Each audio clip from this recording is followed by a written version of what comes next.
hacer la auscultación de carótidas. Lo primero que tenemos que hacer es tener a nuestro paciente acostado con una elevación de la cabecera a unos 30 grados. Después de eso vamos a identificar el pulso carotídeo.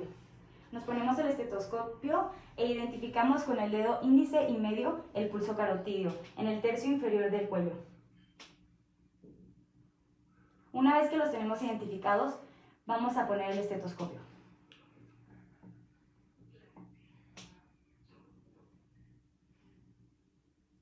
Como es comparativo, tenemos que hacer lo mismo del otro lado.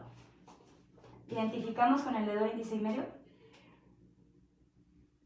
y colocamos el estetoscopio.